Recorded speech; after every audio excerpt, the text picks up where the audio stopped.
welcome back for top 4 at Balance Patch. Jacob back with Naheem in the booth. So excited to be bringing you this one. And yep, we have a familiar face in Kaige back in top 4. Another great finish for him. And Calvin Tobias, first time we've seen him on stream all day, but a very strong player in his own right. And should have a really great set here. So we'll get a little bit of a taste of what these players are bringing. Yeah, man, it's an interesting team. It's the first time today we're seeing an Arc-9 Hisuian form, so it's going to be really cool to see something a little fresh and a little new on the stream, accompanied by the powerhouses of the format, of course. Raging Bolt has been doing phenomenally across this entire day. And honestly, I'm about to put some stock in that Raging Bolt department. It's a good Pokemon. Yeah, and, of course, a lot of just strong special attackers like we've seen all day. The Flutter Mane that has the Icy Wind pressure, allowing things like the Landorus Incarnate form and the Raging Bolt to outspeed other things. But really the strength of Calvin's team relies on those big physical hitters. Yes. That Dark Urshifu that does hit extremely hard with the Wicked Blow, always lands for a critical hit. You have the Terra Dark that boosts that damage. And the Hisuian Arcanine with the Choice Band Head Smash. Yeah. Even if you get intimidated, that move is still just doing so much damage. In fact, the usual Intimidator, which would be a Incineroar, is going to take a massive amount of damage from that Choice Banded. Come on, Head Smash? There's a lot of damage coming in. Yeah. On the other side, though, Caige's team, we've saw it in round 1 where he was able to win that set 2-1. Yep. Kaige, working pretty similarly, wants to move very quickly, wants to hit very hard, and really just do as much as he can with those strong special attackers. The Flutter Mane, the Chi-Yu. We see another Assault Vest Raging Bolt. I think that's going to be interesting, seeing how these two teams, again, with 4 of the same Pokemon, the Raging Bolt, Flutter Mane, Urshifu, Dark type, and the Ogerpon Wellspring, how those 4 match up on both sides with the subtle differences in the supporting partners. Of course, and also the subtle differences in EVs and IVs, how they train the Pokemon is going to be very important in this match. And speaking of, we are in the first round of this match. And now, let's see what they go for. The leads look pretty good, in my opinion. Of course, I've got to say it, that Raging Bolt seems like to be in just the best position it can ask for. Except it's looking across this way of a Flutter Mane, which goes for a Protect on the turn 1. Yeah, Flutter Mane immediately protects. Of course, Kaige does have the quote-unquote speed advantage here for the first turn, where his Flutter Mane is going to be the fastest thing in the field, has the opportunity to click move like the Icy Wind to slow down both of Calvin's Pokemon. But just a simple double protect on Caige's side, trying to scout out what Calvin's going to do as the Horn Leech goes into Flutter Mane and an Electro Web goes into both of those attacks. The alternative speed control that Calvin has on his side, which another difference between these two Raging Bolts, the Thunderbolt on Caige's side versus the Electro Web option that Calvin has. I gotta say, I really love the Electro Web option personally. It's great controlling for speed, and just being able to deal a little bit of chip damage on both Pokemon can always do a lot. This is why we play Icy Wind, of course. It's speed control. Gonna do a little bit of chip damage, which is just a decent chunk to even both of them Pokemon. Yeah, and for Raging Bolt even more so, because you have this same type attack bonus with Electro Web, you're able to do a lot more than just chip damage with that move in a lot of cases. We might see it again here as the Horn Leech comes out, and again, this Electro Web, and that's really considerable damage to both of these Pokemon. Puts the Flutter Mane likely into range of a Thunderclap this next turn. And, again, just a very strong move coming out into the opposing Ogerpon. Thunderclap is just such a powerful move if your opponent is attacking, very similar to like the Sucker Punch, of course. But a Protect is going to come out again here for the double Protect. Very low odds, but hey, we get it. And this time, it looks like Calvin T is also going to throw up a Spiky Shield of their own. This Ivy Cudgel just goes off into the Raging Bolt. A resisted attack, no critical hit there, not doing too much damage. A strong Electro Web, though, comes out, and it will lower the opposing Ogerpon's speed. That's an important distinction now between these two Ogerpons. Is entering this turn now, Calvin's Ogerpon has the speed advantage in that it only has 1 lowered stage of speed. Kaige, though, looking and trying to find a KO this turn, it looks like, with the Terastallization on Flutter Mane, trying to boost the power of that Moonblast. Yes, this Moonblast is going to do a significant amount of damage, but I'm not sure if the target was a good... Oh, okay, follow me coming into play here. Going to go ahead and draw some attacks to that other Ogerpon while you go for it. Yeah, the Thunderclap will not hit here. here, which is a really good position for this Fluttermane to be in, as Ogerpon is going to take a ton of damage here and not enough for a knockout. Not enough for the KO. A very bulky Ogerpon, and we do know because the Fluttermane has the photosynthesis boost in its speed that it is not a special attack boosting nature. Right. So we know that Fluttermane, could be hitting a little bit harder even with the terrestrialization boost. Of course, though, Calvin likely knowing that even without terrestrializing his Ogerpon, getting the special defense boost from the embody aspect, knowing that he can likely take that move, and now we see Calvin's Ogerpon is the one clicking Follow Me. Now, I like this following here because we really want to make sure this Raging Bolt doesn't take too much damage. Of course, yeah, it can probably tank the hit, but you don't really want it to so early on. And this Ogerpon has kind of done its job already. And now it's time for it to go in and get that free switch in the back. Yeah, and the Raging Bolt's still yet to move this turn. I think if it is something like another Electro Web comes out into both Pokemon. Oh, it's a double knockout with the critical hit! Oh, no way! I don't know if the critical hit mattered, but still picking up the double knockout, just like we said, with that Raging Bolt, the Electro Web, a lot more than just chip damage that it can do. It's the kind of Pokemon, it has a higher base special attack stat than the Fluttermane. Wow, that was such a pivotal turn. Now only 2 Pokemon left, but versus the 3 on Calvin's, this is a little dicey. Yeah, and Calvin now has, of course, the information advantage. Knowing what the final 2 are, will have the information of what his 4th Pokemon is still hidden. And we are going to see, it looks like just a mirror match of these two on both sides. Of course, the Raging Bolt ended up on opposite sides. I think Kaige could have done a little bit better there in positioning his Raging Bolt right across from the other one. Get the true duality. The true duality. But very interesting now, as we know that Calvin's Raging Bolt is going to be the slowest thing in the field. It does have the speed drop from the Icy Wind earlier in the game. It will go ahead and click the Terra Fairy button. Yes, that is a pretty good option. Not going to get double the damage from that Dragon move on the opposite side here. And if they did go for it into that slot, it will do nothing. And the Focus Sash will trigger here. Obviously, really good item, guaranteeing your Pokemon doesn't faint in that turn and allows you to get something else for the next turn as well. Yeah, we see a Wicked Blow that comes out into the opposing Raging Bolt. No close combat to match. A Snarl, it's going to miss. And it misses huge. the Urshifu at 1 HP. That's really huge. Wanted that damage there. There goes the Dragon Pulse. That's a nice amount of damage. This Raging Bolt is looking close to being down. Now, we did see, importantly, that Caige's Urshifu did move before Calvin's. Could have been a speed tie, could be an indication of how these two Pokemon are trained. And with Calvin knowing that, the potential that Caige's Urshifu is just simply faster, needs to be afraid of a Sucker Punch into that Urshifu this turn just to pick it up off of that 1 HP. A Sucker Punch is a risky play, though. You could just go for Detect, anticipating such a move. And there goes the first Sucker Punch. It takes out that. Oh, that's a really good position now for Calvin. That's 3 out of the bag. Yep, and we do see that it was, in fact, a speed tie. Both of these Urshifus moving at the exact same time as each other, and it just comes down to coin flips there. So Calvin, likely knowing that it was a speed tie with the other Urshifu, and just banking on getting that correct in this final turn, now will send us to Game 2 with Calvin up 1-0. But if Calvin were to lose that speed tie, if we get into that same position at the end of Game 2, there's a 50-50 chance that just goes the other way, and if he's unable to pick up the KO into the opposing Raging Bolt, things all of a sudden get really, really tricky for Calvin's side, depending on what that 4th Pokemon is. It all depends. It was a really good match for Calvin here. I didn't see any openings for a real. Yeah.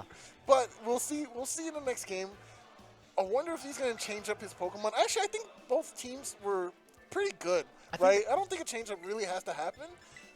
Yeah, I think they're very solid into each other. I think it really just is a difference of how these two teams want to approach this matchup, as well as utilizing the Pokemon that are different between the mirror match. Right. Again, we see the 4 on both sides. They're the exact same. How is Calvin able to utilize the Incarnate Form Landorus and the Hisuian Arcanine versus potential Tornadus or Chi-Yu on Caige's side? Of course, we didn't see either of those Pokemon for Calvin in the first game. One of them potentially in the back. It could have been that Fluttermane as a late game option just to click very fast Moonblasts. But for Caige's side, we did see that, or actually, yeah, we didn't see either of the different Pokemon on his side either. It was, it felt like a true mirror match.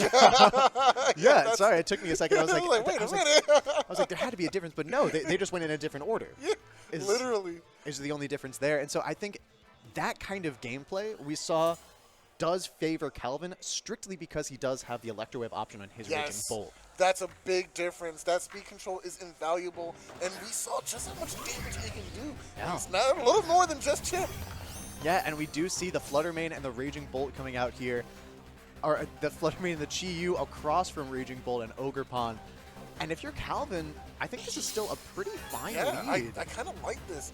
I mean, granted, there's a Chi-Yu reducing your defensive capabilities in the form of boosting their own offenses, of course. But it's not too unmanageable for a Raging Bolt and an Ogerpon here. Yeah, of course, the Raging Bolt with the Assault Vest plus the high natural special defense stat. You know, it's the kind of Pokemon that really isn't too afraid of either of these options that Kaige has. Even if he clicks a Terra Fairy Moonblast with the Beads of Ruin boost, I would imagine the Raging Bolt still hangs on from that attack. For Calvin's side, you know, yes, you are in danger of just being slow because of the Icy Wind from Flutter Mane, but now you get the special defense boost on your Water-type Ogerpon. Are, of course, going to resist any Fire-type attacks from Chi-Yu, although it's likely not clicking any here. But still, just in a very strong position with two very specially defensive Pokemon in this lead. Ooh, that's a decent amount of damage on the Raging Bolt from that Icy Wind here. Gonna get that speed drop, which will allow Chi-Yu to act first, which is very important here. And it's gonna be that Dark Pulse. We might even see a flinch here. That's kind of important. Hornleech doing a significant amount of damage from Calvin right now. Yeah, just healing right back up to covering for a Dark Pulse into the Ogerpon slot and an Electroweb to fire right back, doing a ton of damage to both of these Pokemon, you know, especially the Flutter Mane having its own special defense lowered by Beads of Ruin.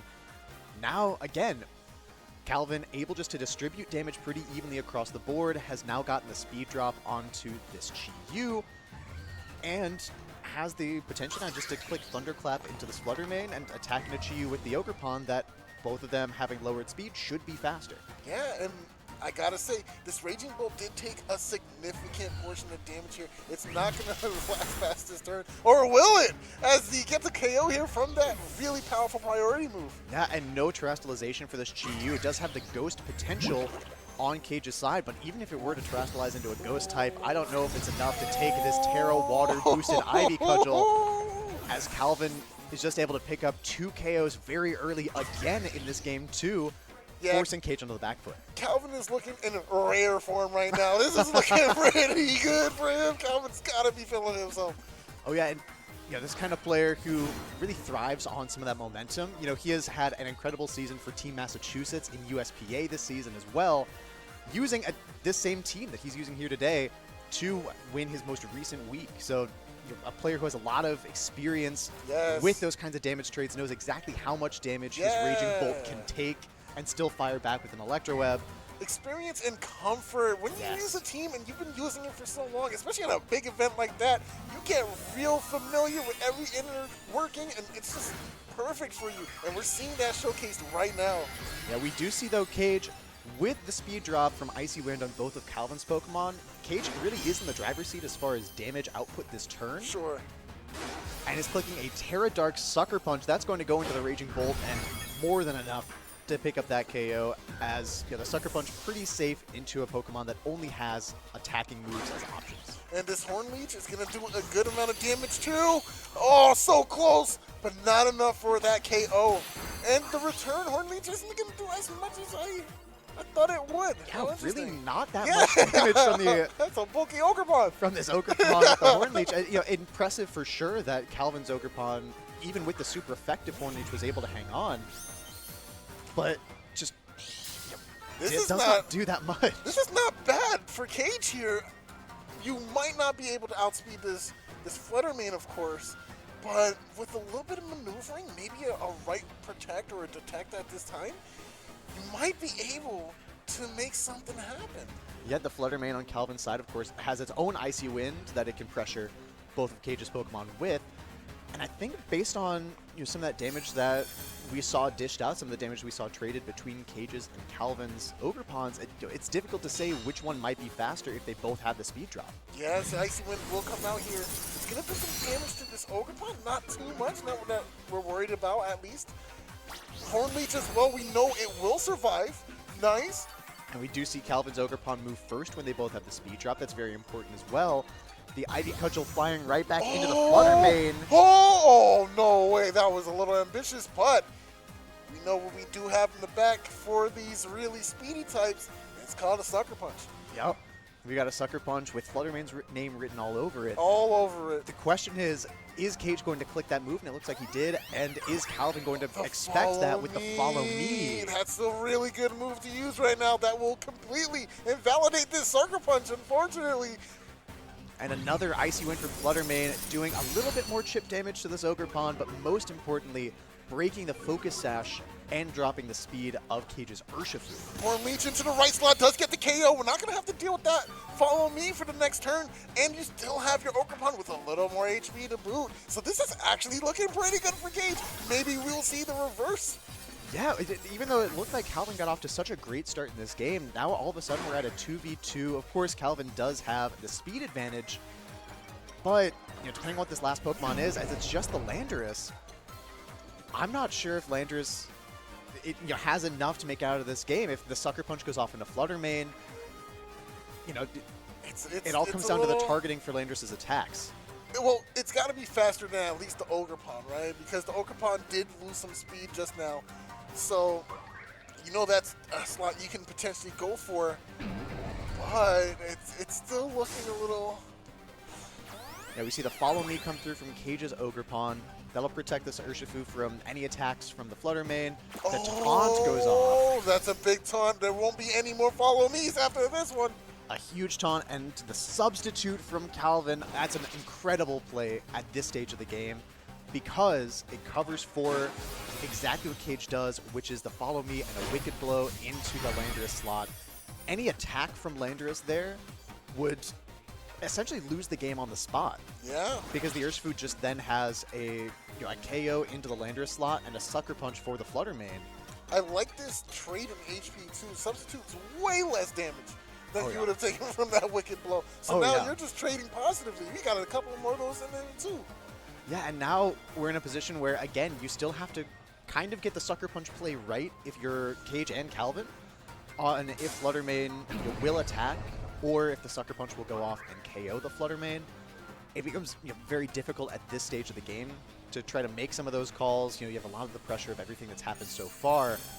I think even if the Sucker Punch goes off into Flutter Mane, Calvin is in a pretty strong position, as, he was willing to risk that, just Moonblast straight into the Urshifu. I like this Detect here, gonna protect our Urshifu, maybe go for something like, just not what you wanted to see here as Kaige.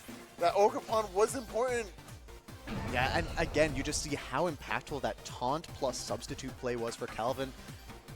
Being in a position where you have both of the faster Pokemon on the field, and you threaten knockouts onto both of the opponent's Pokemon, it can be really tempting just to click your big damaging moves in order to just make progress and win the game. Sucker Punch going into that Landorus slot, not enough for a KO at all.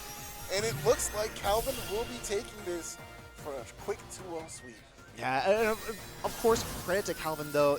That taunt plus substitute play, he found the exact right play to make sure that he locked up the end game against Kaige, who, to his credit, played that middle and end game extremely well to make it as close as it was after what seemed to be a very disastrous lead in turn 1 of that game, too. Very disastrous lead, but we made the best out of it. And hey, we came out with a double at top, so we'll take that, yeah, that was, again, incredibly played by Calvin, and, just to navigate through that end game. I think that's a play that, of course, I didn't see in the moment. And a play that I don't think a lot of players would have seen is to taunt the Ogrepon and then set up the substitute. You make sure that you're not getting Sucker Punched on either of your slots. You make sure that you are not allowing the Ogrepon to protect or Follow Me the next turn, so you're able to very freely attack into it. And because of the Icy Wind the turn prior, you make sure that both of your Pokemon have the speed advantage and can just threaten KOs onto both of Caige's Pokemon with no recourse. There was nothing that he could do. I just love the idea of these really fast Pokemon still packing these really powerful speed control tools. Like, yeah, you can be fast, but you're not always the fastest. There's a choice scarf. There's tailwind. There's all kinds of shenanigans, and it really shows why it's so important to have that speed control in a VGC format. Look at that. Absolutely, and we said multiple times on stream today even, the speed booster energy flutter mains that have Icy Wind and even under Tailwind, even when the opponent is under Tailwind, if you just get one Icy Wind off, all of a sudden you're still the fastest thing in the field. You can just keep looking Icy Wind as long as you'd like. It's almost like invalidating your item choice. You know what I mean? Like, now I'm forced into a position. Do I switch out? Do I leave this in and lose the speed? Like, so many mind games. The moment, this is what I love about gaming, or competitive gaming in general. If you have something that can force a decision or force someone to contemplate, you should play it. You should do that thing. Because as long as you keep your opponent on their toes and guessing, you have an advantage. You know what I mean? And that's just one of those options. and that's the kind of thing that's prevalent in really every player versus player game. That concept of Zugzwang that comes from chess, where you make the move that forces your opponent, where the only thing they can do is lose the game. They either have to forfeit or just make a move that is suboptimal. And that's exactly what we saw here in that end game, impressively played. And we'll be back after this short break to see Calvin and the winner of the other top 4 match, who we don't know yet, in our finals. So you'll want to stay tuned for that.